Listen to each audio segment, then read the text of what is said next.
நன்றியை தெரிவித்துக் கொள்கிறேன். நண்பர்களே, காலையிலிருந்து நாம் இந்த RSS BJP இந்து முன்னணி கும்பலை எதிர்ப்பதற்கான ஒரு போராட்டத்தில் நாம் எப்படி தொடர்ந்து காய்நேற்றி வருகிறோம். குறிப்பாக இந்தியா முழுவதும் அவர்கள் தன்னுடைய RSS கொள்கையை நிறுவுவதற்கு எப்படி முயற்சித்துக் கொண்டிருக்கிறார்கள். அதன் ஒரு அங்கமாக திருப்பரங்குன்றத்தில் அவர்கள் எப்படி காலெடுத்து வைத்துக் கொண்டு ஒரு மத நல்லிணக்கத்தோடு வாழ்ந்த மக்களை கலவரம் செய்து இங்கே ஒரு கலவரத்தை ஏற்படுத்தி தமிழ்நாட்டில் பதிவு செய்வதற்கு அவர்கள் எப்படி முயற்சித்துக் கொண்டிருக்கிறார்கள் என்பதை தோழர்கள் எனக்கு முன்னாடி பேசிய அத்தனை தோழர்களும் மிக தெளிவாக பேசினார்கள். நண்பர்களே, அதுதான் உண்மை என்றாலும் குறிப்பாக RSS BJPக்கு ஒரு அரசியல் இருக்கு, ஒரு இலக்கு இருக்கிறது. அந்த அரசியல் இலக்கை நாம் புரிந்து கொள்வதும் நாம் ஒரு அரசியல் ஒரு இலக்கை நாம் மாற்றாக என்ன வைக்கப் போகிறோம் என்ற கேள்வி நம் முன்னாடி இருக்கிறது என்று நான் பேசுகிறேன். ஏனென்றால் அவன் ஒரு இந்து ராஷ்டிரத்தை நிறுவுவதற்கு தான் இத்தனை சுத்தலாம். ஒரே நாடுன்னு சொல்றது சரி, ஒரே தேர்தல் சொல்றது சரி, 3 குடியுரிமை சட்டத்தை இயற்றினாலும் சரி, நாட்டு தொழிலாளர் அமைப்பு சுருக்க சட்டத்தை போடுறதுனாலும் சரி, அவன் செய்த அத்தனை பிராடு, குத்துலாட்டம், முள்ளமடித்தன அத்தனையும் SIR உட்பட அதுக்கு ஒரு நோக்கம் இருக்குன்னா எப்படியாவது இந்தியாவில் இந்து ராஷ்டிரத்தை நிறுவ வேண்டும் என்பதுதான் அவனுடைய இலக்கு. அது இந்து ராஷ்டிரம் என்ன, ஒரே மொழி இருக்கணும், அது இந்தியா இருக்கணும். ஒரே நாடு, அது இந்து நாடா இருக்கணும். அப்ப அந்த இந்தியா கலாச்சாரம் அது பார்ப்பனிய சனாதன கலாச்சாரம், இந்து கலாச்சாரம். அப்ப இதுதான் அவனுடைய இலக்கு அப்படின்னு வைத்துக் கொண்டு அதற்கேற்ப திட்டமிட்டு இன்று நேற்றல்ல 3500 ஆண்டுகளாக இந்தியாவில் அவனுடைய அத்தனை பரமான சூழ்ச்சி, பிராடு, குத்தாட்டம், அயோக்கியத்தனம் காட்டி கொடுக்கிறது, கூட்டி கொடுக்கிறது, சதி செய்கிறது, கொலை செய்கிறது, எதற்கும் தயங்காத ஒரு 1ஆம் நம்பர் ரவுடி கூட்டம்னா அதுல மிகையல்ல. சொல்லப்போனா எந்த விதமான ஈவு இறக்கம் இல்லாமல் நம்மளை போன்று போராடிய பௌத்தர்களையும் சமணர்களையும் ஆயிரக்கணக்கில், 1-2 அல்ல, ஆயிரக்கணக்கில், ஒரே நாளில் நூற்றுக்கணக்கில், ஆயிரக்கணக்கில் சுட்டு கொற்றவன் கழுமறை ஏற்றிய ஒரு கொடூர கூட்டம் தான் RSS BJP என்று நமக்கு தெரியும். அவன் மீண்டும் இந்தியாவை எப்படியாவது பிடித்துவிட வேண்டும் என்று ஏறக்குறைய இப்போது 150 ஆண்டுகளாக முயற்சி பண்றான். அது ஒரு 100 ஆண்டுகளாக RSSங்கிற வடிவத்தை எடுத்து அதுக்கு முன்னாடியே ஆள் பிரிச்சா கூட ஒரு 100 ஆண்டுகள் அவனுக்கு இந்த ஆண்டோட முடிய போகிறது.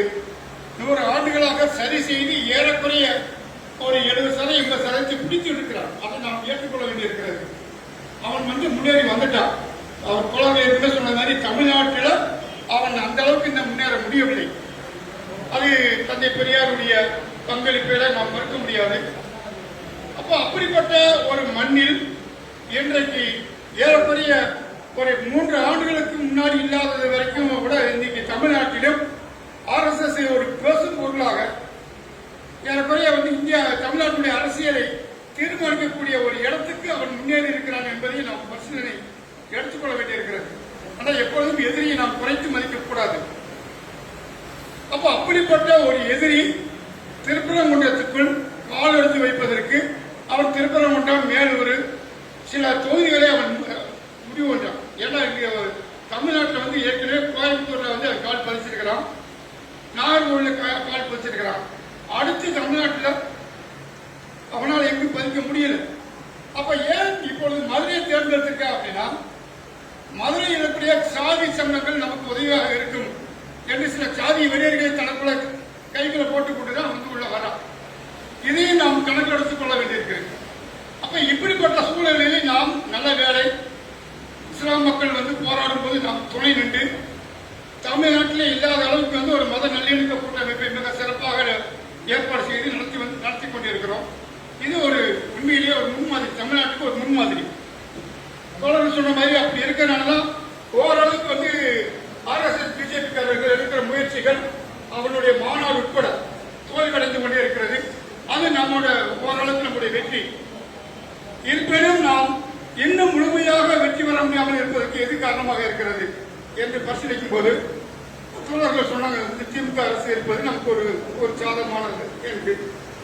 அதை நான் மறுக்கவில்லை. ஆனால் திமுக அரசு மூலியமாக RSS பிஜேபி முழு செயலையும் தடுத்து விட முடியும் என்று நம்ப முடியுமா என்றால் எனக்கு அந்த நம்பிக்கை இல்லை. ஏன்னா அதிகார வர்க்கம் தான் சொல்ற அதிகார வர்க்கங்கள் நமக்கு எதிராக இருக்குங்கிறது இன்றைக்கு இல்லை.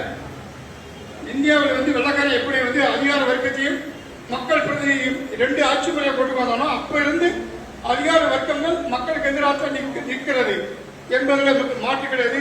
சொல்ல போனா அந்த இரட்டையாட்சி முறையை முதல் ஒழிக்கணும். மக்கள் தேர்ந்தெடுக்கப்படும் இருக்கும்போது எதுக்கு அதிகார வர்க்கம் ஆட்சி செலுத்தணும்? அதிகார வர்க்கம் என்பது ஒரு சர்வெண்ட் வேலையா இருக்கணும், ஒரு கிளர்ச்சி மாதிரி இருக்கணும். அதிகாரம் அவங்களுக்கு இருக்கக்கூடாதுங்கிறத எங்களுடைய கொள்கை.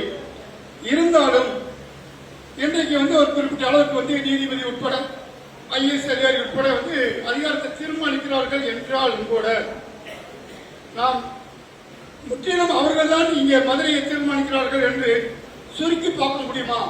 அப்படி பார்க்க முடியாதுன்னு நினைக்கிறாங்க. எந்த ஒரு ஆட்சி வந்தாலும் முதல்ல செய்யறது IAS அதிகாரிகள் IPS தனக்கான ஆட்களை அங்க வைத்துக் கொள்வது, தனக்கு வேண்டாதவன தனியார் காட்டுக்கு மாத்துறது எல்லா அரசியல் கட்சியும் செய்யற வேலைதான். அப்படி இருக்கும்போது மதுரையில அவன் தேர்ந்தெடுக்கிற RSS பிஜேபி மதுரையை தேர்ந்தெடுத்திருக்கான். ஆகா, மதுரைக்குள்ள வாரியா, சரி வா, இங்க RSS அதிகாரி எந்த தடவை நீ செயல்படுத்த முடியும் என்று ஏன் இங்க இருக்கிற RSS போலீஸ் அதிகாரிகள் ஆடியோ தாசில்தார்கள் எல்லாம் தனியார் காட்டுக்கு ஏன் மாற்றக்கூடாது? அந்த அதிகாரம் திமுகவுக்கு இருக்கா இல்லையா? நம்ம அதாவது 2 பக்கம் பார்க்கணும். நாம இன்னைக்கு RSS எதிர்க்கிறோம் அப்படிங்கிறதுனால மண்குதிரையை நம்பி ஆற்றில் இறங்கிட முடியாது. எனவே திமுக நமக்கு நண்பராக இருக்கிறாங்க, நம்மளோட ஒத்துழைக்கிறார்கள். நாம் அவர்களை எதிரியா பார்க்க முடியாது. அதிமுகவும் திமுக ஒன்னா பார்க்க முடியாது. ஏன்னா அவர்கள் RSS கைக்குள்ளே மாறிட்டாங்க. இதெல்லாம் உண்மை. இருப்பினும் நாம் திமுகவை முழுமையாக நம்பி நிற்க முடியுமா என்றால் மதுரையில் உள்ள பல விஷயங்களே நமக்கு சந்தேகத்தை ஏற்படுது. மதுரை நியூஸ் பற்றி வச்சுக்கல, அவர் தான் ஆடு ராஜபாலத்துக்காரங்களை மறுத்தாரு என்றால் அவர் மீது நடவடிக்கை எடுத்து ஏன் மாற்ற முடியவில்லை? மாற்றவே முடியாத திமுக அரசு பார்த்தால் ஏன் அப்படி ஒரு சிந்தனை இருந்து திமுக வரலைங்கிறது எனக்கு கேள்வியா இருக்கு. எனவே நண்பரை ஒன்றை பற்றி நான் சொல்ல வரேன். கீழ் அதிகாரிகளை பற்றி நம்ம பார்க்கக்கூடாது. ஏன்னா நான் இப்ப சமீபத்தில் ஒரு குற்ற பரம்பரை சட்டத்தை 4 நாளைக்கு முதல் படிக்கிறேன். குற்ற பரம்பரை சட்டத்தில் துப்பாக்கி சூடு நடவடிக்கை செத்தது 17 பேர். ஆனால் அங்கே போலீஸ் போனது 60 பேர். அவங்க இருக்கிற ஆடியோ துப்பாக்கி சூடு சொல்றாரு, ஒவ்வொருத்தரும் 2 குண்டு சுடுறாரு. அப்படி பார்த்தாலே 120 குண்டுக்கு 120 பேர் செத்துருக்கணும். ஆனால் அங்க செத்தது அப்படின்னா 17 பேர் தான். அப்ப அந்த ஆசிரியர் என்ன எழுதுறாருன்னா, அங்க இருக்கிற இவருக்குமான சில போலீஸ்காரங்க 4 அடி 5 அடியில சுடுவது பதிலாக ஒரு 2 அடி போயிட்டுனா குண்டு வேற குண்டு வரும். ஆனா அவங்க போலீஸுடைய அதிகாரிகளுக்கு கட்டுப்படணும், தொட மாட்டேன்னு சொல்ல முடியாது. அப்ப 2 குண்டு அவர் 2 அவை சுட்டி ஆகணும். ஆனா நம்முடைய எதிரி சாகக்கூடாது என்ற அடிப்படையில் சுட்டதுனால 17 பேரோட முடிஞ்சது. இல்லைன்னா 120 பேர் அன்னைக்கு செத்துருப்பான். அப்ப சில அதிகாரிகள் நல்லவர்களா இருக்கணும்னு நம்ம எதிர்பார்க்க ரைட்டு. ஆனால் மதுரை வீரன் இதுபட்டுதான் தீர்மானிக்கிறார்கள் நம்ம சுருக்கி பார்க்க முடியாது. அவருக்கு மேலே அதிகாரி சொன்னா அவர் செய்யப்படுறாரு, அதுக்கும் கீழே சப் இன்ஸ்பெக்டர் அவர் சொன்னா செய்யப்படுறாரு, அதுக்கும் கீழே ஏற்று அவர் சொன்னா செய்யப்படுறாரு. என்னுடைய பார்வை என்னன்னா, மொத்த போலீஸையும் மந்திரி யாரு இன்னைக்கு? திமுக. அப்ப திமுகவை நாம் விட்டு விட்டு பார்க்க முடியாது. திமுகவை நாம் நம்முடைய போராட்டத்தின் மூலமா நிர்பந்திக்கிற மூலமாக திமுகவை நம்முடைய போராட்டம் ஒவ்வொரு போராட்டம் இருக்கக்கூடிய சங்கிகளுக்கு ஆதரவான அத்தனை போலீஸையும் அத்தனை அதிகாரிகளையும் டிரான்ஸ்போர்ட் பண்ண தூக்கி எறி, அதுக்கு உனக்கு தகுதி இல்லையா என்று நம்முடைய முழக்கத்தை வைத்துக் கொண்டு திமுகவை நம்ம மக்களுக்கு அதற்கு எதிராக இருக்கக்கூடாது. நமக்கும் நம்முடைய இதையெல்லாம் சேர்த்து நம்ம முழக்கங்களை வைக்கணும். திமுக அரசு இருக்கும்போது இருந்தாச்சும் நமக்கு லாபம். ஏன்னா நமக்கு அந்த முழக்கத்தோடு வைக்க முடியாது. ஆக திமுகவை முற்றிலும் நமக்கு அது பாதுகாப்பு என்று மண்முதலை நம்பிட முடியாது. இது வரலாறு நமக்கு என்ன சொல்றதுன்னா, ஒன்றை மட்டும் சொல்ல விரும்புகிறேன். பாசிசம் என்பதை புரிந்து கொள்ள வேண்டும். RSS பிஜேபி என்பது சொன்னாங்க, அது ஒரு பாசிச கும்பல். பாசிசம் என்னது? ஜனநாயகமே இருக்கக்கூடாதுங்கிறாங்க. அப்படி ஒரு பாசிசத்தை முதல் அமல்படுத்துறது முசோலினி, ஹிட்லர். அந்த ஹிட்லரை உலகத்தில் எந்த ஒரு வல்லரசினாலும் முடியவில்லை. எல்லா வல்லரசும் ஹிட்லருக்கு மன்னித்தார்கள். ஆனா அங்க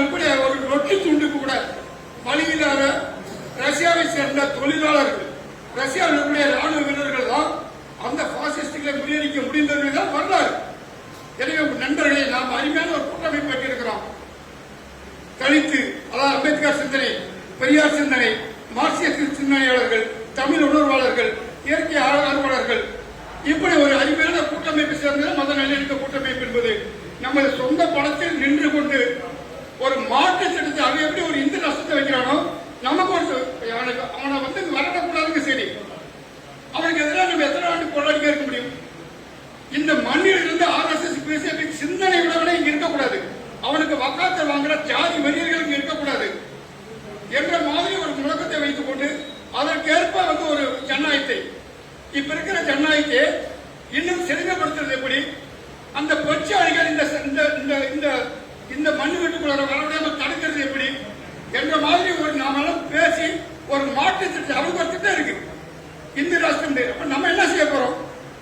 ஒரு உண்மையான ஜனநாயகத்தை, RSS பிஜேபி பாசிச கும்பல் வராத ஒரு ஜனநாயகத்தை நாம் எப்படி அமைக்க போகிறோம் என்பதை நம்ம பரிசீலிக்க வேண்டியிருக்கிறது.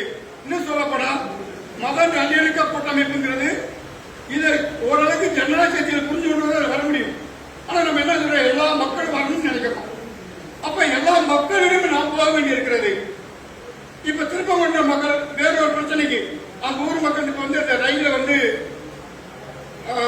பாலம் ஏற்கனவே வாரத்துக்கு ஒருத்தர் வந்து அடிபட்டு சாகட்டா சொல்றாங்க. அந்த மக்கள் போராடலாம், நம்ம போய் பங்கெடுக்கணும். கலெக்டர் ஆபீஸில் போகணும். கலெக்டர் ஆபீஸில் வந்து ஒரு விவசாயி வந்து கோரிக்கை வச்சா நம்ம அவனுக்கு போராடணும். அவன் நினைக்கணும், எப்ப மத நிலையிற்கு அமைப்பு நமக்கு வந்தது, நாம் அவங்களோட கைவிட்டு வரணும். எனவே நாம் மக்களிடம் செல்வதை தவிர்த்து ஏதாவது ஒரு அரசியல் முதலாவது அரசியல் கட்சி பின்னாடி போய் காலம் சாதிக்கணும்னு நினைச்சா நிச்சயமாக நம்மளால் செய்ய முடியாது. வரலாற்றை மக்கள் தான் செய்திருக்கிறார்கள். வரலாற்றில் மக்கள் தான்